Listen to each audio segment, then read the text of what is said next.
Hello friends, welcome to my YouTube channel Common Kitchen Tips.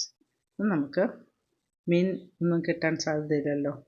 അപ്പോൾ നമുക്ക് മീൻ ഇല്ലാത്തൊരു മീൻ കറി കുറച്ച് ടേസ്റ്റായിട്ട് ചെയ്താലോ. നമ്മൾ എന്നും വെക്കുന്ന പോലെ തക്കാളിക്കും മുരിങ്ങയ്ക്കും വെച്ചൊരു കറിയാണ്. പക്ഷേ നമുക്കതിനകത്ത് കുറച്ച് കാഷ്നട്ടൊക്കെ അരച്ച് ചേർത്ത് കുറച്ച് ടേസ്റ്റായിട്ട് വയ്ക്കാം. നമ്മൾ മീനൊന്നും കിട്ടാൻ നമുക്ക് കുറച്ച് ദിവസമേ സാധ്യതയില്ല. നമ്മുടെ കണ്ടെയ്നറൊക്കെ കടലിൽ കിടക്കുന്നുണ്ട്. ഫിഷിംഗ് ബോട്ടുകളോ വള്ളങ്ങളോ പോകാറില്ല. അതുകൊണ്ട് നമുക്ക് മീൻ കുറച്ച് ദിവസത്തേക്ക് കിട്ടാൻ വഴിയില്ല. അപ്പം നമുക്കിങ്ങനെ മീൻ ടേസ്റ്റുള്ള വെജിറ്റബിൾ കറിയൊക്കെ തയ്യാറാക്കിയാലോ. മീനിൻ്റെ കൂട്ട് തോന്നിക്കുന്ന ടേസ്റ്റുള്ള വെജിറ്റബിൾ കറികൾ തയ്യാറാക്കാം. അപ്പോൾ നമുക്കതിന് വേണ്ടിയിട്ട് കുറച്ച് മുരിങ്ങയ്ക്കയും തക്കാളിക്കയും എടുത്തിട്ടുണ്ട്, കുറച്ച് പച്ചമുളകും എടുത്തിട്ടുണ്ട്. അത് നമുക്കൊന്ന് ഉപ്പിട്ട് വേവിച്ചെടുക്കാം.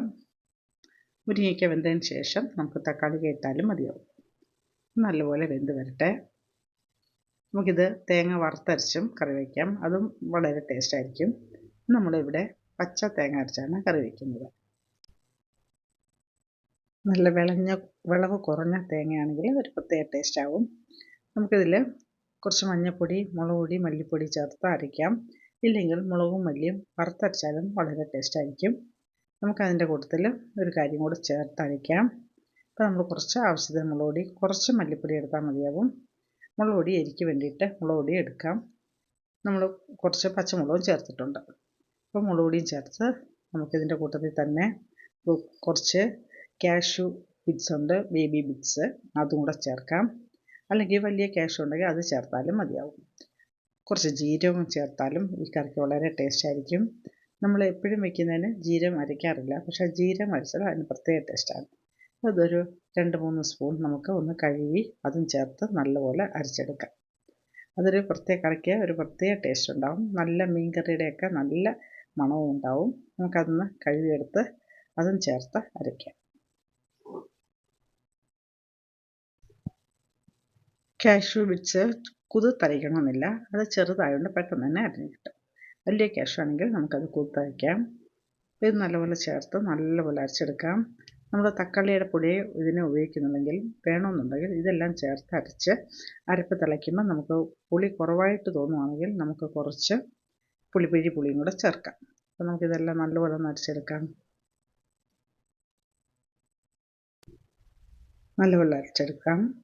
നമുക്ക് നമ്മുടെ തക്കാളിക്കും മുരിങ്ങയ്ക്കയും പച്ചമുളകൊക്കെ നല്ലപോലെ വെന്ത് വന്നിട്ടുണ്ട്. നമുക്കിനി അരപ്പും ചേർക്കാം. നല്ല കുറുകിയ അരപ്പായിട്ടാണ് നമ്മൾ എടുത്തിരിക്കുന്നത്. കാഷ്നട്ടൊക്കെ നല്ല അരച്ചത് കൊണ്ട് നല്ല അരപ്പിന് നല്ല കുറുകിയാണ് ചെയ്തിരിക്കുന്നത്. ഇതിന് പ്രത്യേക ഒരു ടേസ്റ്റാണ്. ഇത് ദോശയ്ക്കും ഒക്കെ നല്ലതാണ്, ചപ്പാത്തിക്കും നല്ലതാണ്, ഇത് ചോറിനും വളരെ ടേസ്റ്റാണ്.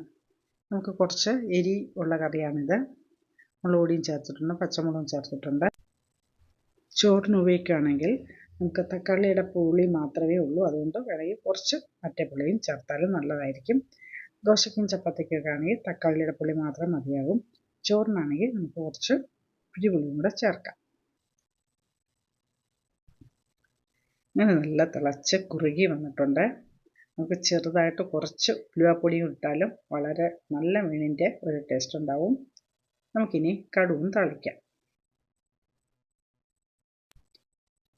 കുറച്ച് കറിവേപ്പിലയും ചേർത്ത് നമുക്ക് നല്ലപോലെ കടുവും താളിച്ച് ചേർക്കാം.